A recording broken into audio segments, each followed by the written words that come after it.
As people go through the candidacy process for ordained ministry, they can choose one of two options. They can either become an ordained elder or an ordained deacon. The one that most people are familiar with is an ordained elder, because they are the lead pastors at the church. So what is an ordained deacon? Pastor Adam Estep shares with us what that is and why he chose to follow that path.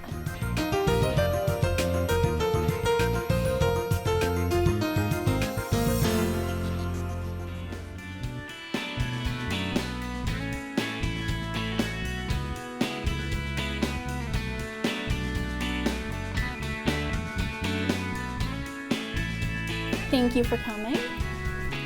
So why did you choose to go into ordained deacon as your ministry instead of an ordained elder? Well, going through the process, I had my call to ministry when I was 16. I started the actual candidacy process at the age of 19 as I was going through my undergrad work. And had just really kind of, since I knew I was going into ministry, really kind of went through it pretty quick and just, we just figured, this is what he wants to do. So we just kept going through it.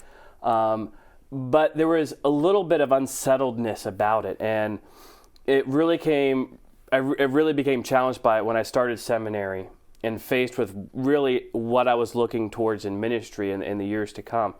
And I just was not comfortable with it, that the idea that I would be the lead pastor of a church, it just didn't feel like that was what God was calling me to do.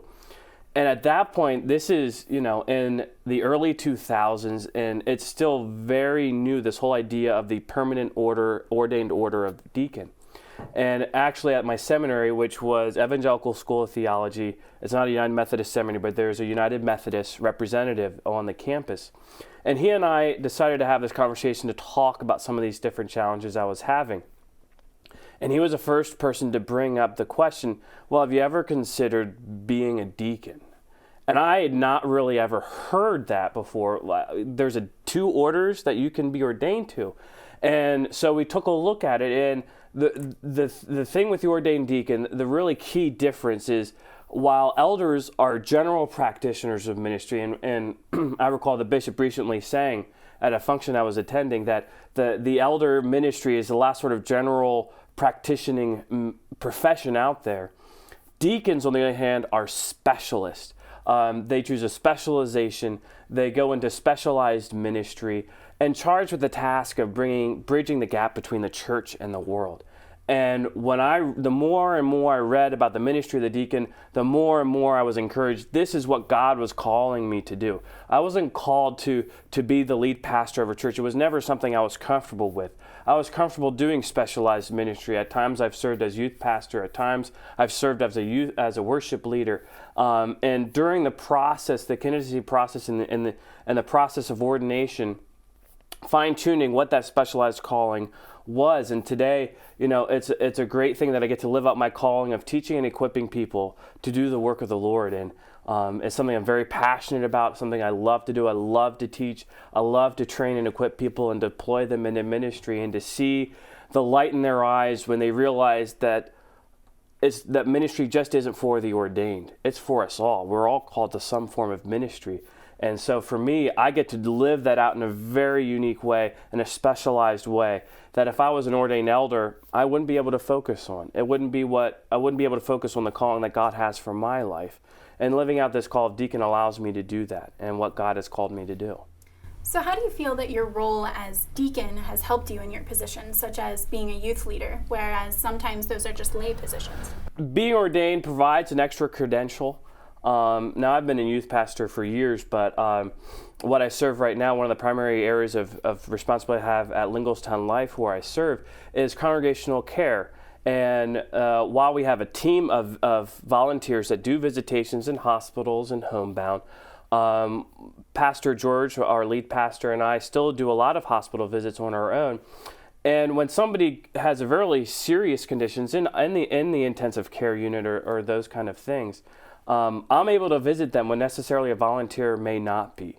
That because I'm ordained, because I have this clergy status, I find I have a lot more access to people than necessarily I wouldn't. That doesn't mean that the ministry of the volunteer visitor isn't important and crucial. It is vital. But I do have greater access than necessarily other folks who don't have the credential do. How else do you feel that being a deacon is a way that you could connect to those in the community, not just the church? How has that freed you up from being, if you were an elder, you would be mostly focused on your own church? Well, it allows me to do different things and be a little more hands-on, where, you know, I can teach all sorts of different classes. I serve part-time, and some of the other hours, besides being a stay-at-home dad, I also am able to teach online at University of Phoenix every now and again.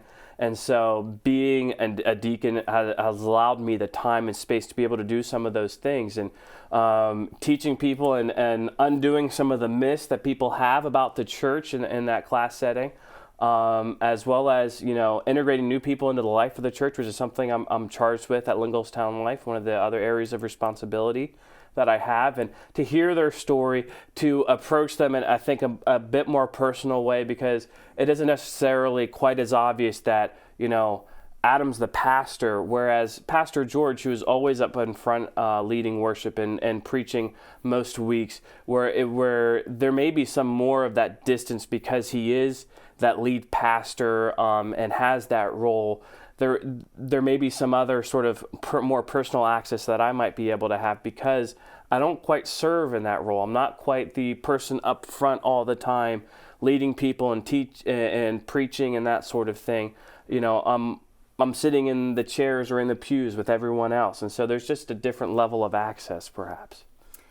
So what are the main differences between deacon and elder? The nature of the appointment is very different. Whereas elders are sent by the bishop and the cabinet to a certain appointment, and they what we call itinerate and can move from appointment to appointment wherever the cabinet sends them. Deacons, on the other hand, they initiate their appointments. Either the bishop can initiate it, or the district superintendent can initiate it and come to the deacon and say, you know, we'd like for you to consider this opportunity. But many deacons also serve outside the local church in social agencies, things along those. And so those agencies or places of employment can initiate that appointment.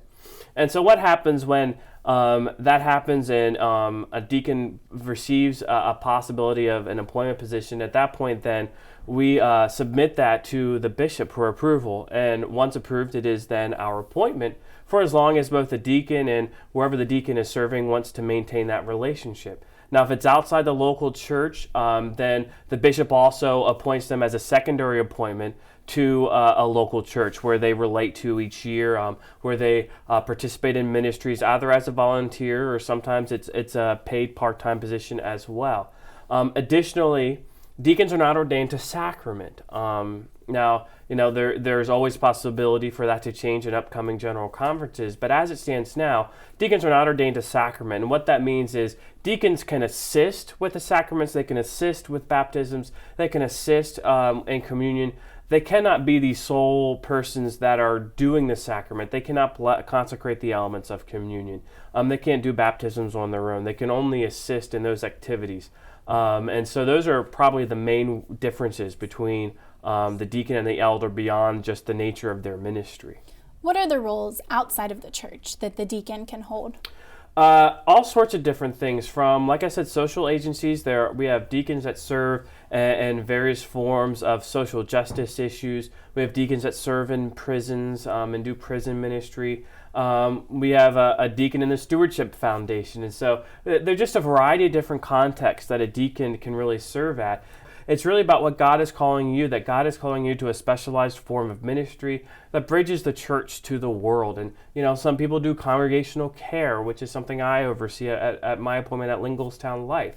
It just depends on what God's calling you to do, what he has gifted you to do for ministry, and living that out as a deacon. So what would you say to someone that's trying to discern their calling between deacon and elder?